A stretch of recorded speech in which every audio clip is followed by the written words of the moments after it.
Hi guys, Shalom. Okay, so I promised you guys that I would answer your questions in the form of videos. And a lot of you have questions in regards to, things that your children are going through or things that you or your family members are going through. And so these two herbs in front of me here, I'm going to talk to you guys a little bit about them. So if you have children in your house, they should be taking these two herbs. Okay, these two herbs are very important for children and also for adults. But I know a lot of adults don't, give their kids herbs, which is very important. I think I did a video on that with Master Herbalist Patrick Delved, where the gentleman was explaining that, the importance of giving herbs to children. Children should get herbs. So these two herbs are very important for the kids, but I also take these herbs as well. All right. So this herb right here, this one right here, this herb is called wormwood. Okay.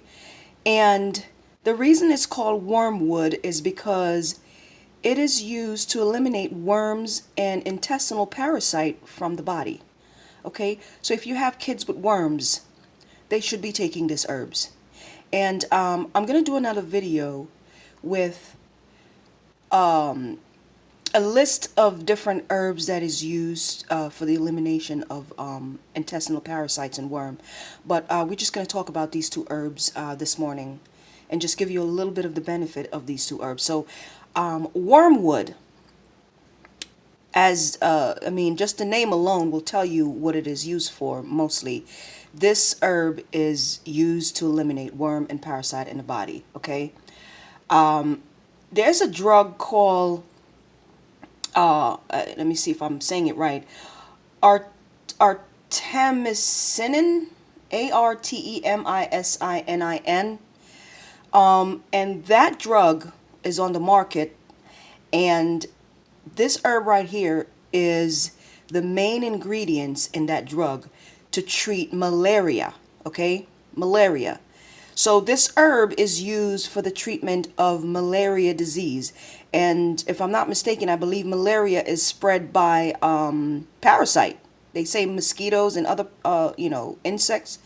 So this is a herb that is used to treat, the pharmaceutical industry took this herb here, and of course they put it in that drug, and this is the main ingredients in that drug. Artemisinin, I believe that's the name of the drug. Okay. So yes, this herb is used to eliminate parasite from the blood. All right. Also, wormwood is used to treat anorexia and insomnia. If you are having problems sleeping at night, this is a good herb for you to use, to treat insomnia. For those of you who are having issues sleeping at night. Gallbladder disease. This herb is used to treat gallbladder disease, digestion problem. People with loss of appetite. There are people who, for example, people with HIV. You have sometimes people with HIV who are having a problem with appetite. They don't have appetite, or people with cancer and stuff like that. This is used to give those people some appetite so they can eat something, okay? Now, the big one right here. This herb here is used to kill cancer cells in the body, okay? The research has been done, and this is what has been found. This drug is I'm sorry, not drug. Well, I hope not. Okay, this herb is used to treat cancer. This is a cancer killing herb. It kills the cells so they don't spread and spread the cancer, and so the cancer doesn't get worse in your body. So this right here is a cancer killing herb. All right. So now we're going to move on to, and so those are just some of the benefits of wormwood. All right. We're going to move on to wild cherry bark. This here is wild cherry bark. And some of you might see me I made several posts about this herb so many times.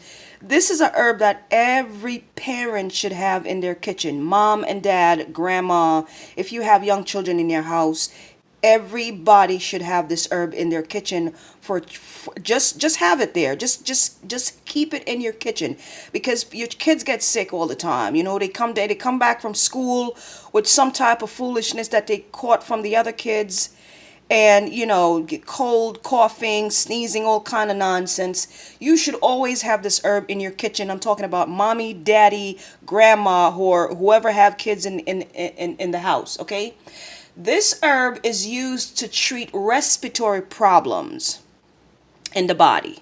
Okay, respiratory problem. So coughing, whooping cough, bronchitis, any type of lung issue. Okay, asthma. If you have a child that is suffering from asthma, this is a good herb to give to your child, because asthma is a it affects your respiratory, right? Anti-inflammatory. And as we know, inflammation of in the body affects asthma, right? It makes your asthma flare up. So if you have a lot of inflammation in your body, and if you're an asthma sufferer, you're gonna get those wheezing and short of breath and all that stuff. So this herb right here has anti-inflammatory properties. So it helps with your asthma and other respiratory problems, okay? So you should be giving this to the children. Also, wild cherry bark is a very popular herb that is used in cough syrups, because it has sedative effect, okay? And it suppresses coughing, all right? So you know how you give the kids cough syrup, and I don't know what they put in a lot of those cough syrup, but this herb right here, you give it to your child who is coughing, and it will suppress the cough, and it might put the child to sleep, or just kind of calm the child down a little bit, you know, because it has a sedative effect, okay? Also, I believe they use this in that cough drops and that lozenges. I believe it's called lozenges. Yeah. But here's a big kicker with this herb right here. This herb also is used to stop the growth of cancer cells in the body. Okay? So if you are someone who is suffering from cancer, this herb here, the research has been done. You can do you can go and research yourself, but the research has been done on this herbs and on this herb, and it has been proven to stop the growth of cancer cells in the body, the spread of cancer cells in the body. Okay, this herb right here. So people with cancer are taking this herb. All right. Very good herb for cancer if you have someone in your family who's suffering from cancer. Okay?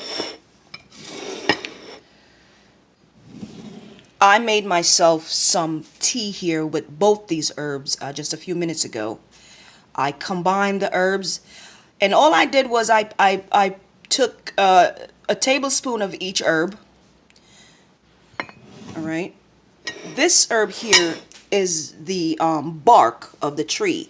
Okay, so I boiled this for 5 minutes, because the bark and the root should always be boiled longer than the leaves and the flower and so on and so forth. So I boiled this for 5 minutes, and then after 5 minutes I throw this, I combine this with the wild cherry bark, and I boil it for another 2 minutes. And so that's my tea here, and I'm about to drink this in a few minutes. Let me be honest with you guys about something, okay? These two herbs are extremely bitter. Extremely bitter, okay? And that's why they are so effective. People need to understand that. A lot of people don't like to take bitter herbs because, oh, it's too bitter. Well, let me explain something to you. The more bitter a herb is, the more effective it is. Let me repeat that. The more bitter the herbs, the more effective they are. Okay? And these two herbs right here, especially the wormwood, this herb is one of the most bitter herb. It's not the most bitter, but it's one of the most bitter. It's very bitter. And this is also bitter, the wild cherry bark. So when you combine these two herbs together, let me tell you right now, they are bitter, but they are very effective and they're very potent. So they work. I'm telling you guys right now, they work. Okay? And I take herb. Y'all know I'm the herb lady. I take my herb. Okay? These two herbs right here, yes, they are bitter. I'm telling you, they are. But they're very effective. Okay? Very.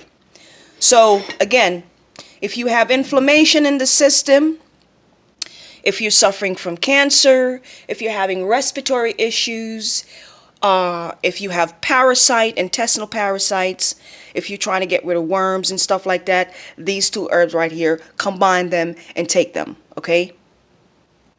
Very effective. All right, I'm going to go have my tea now. So, shalom.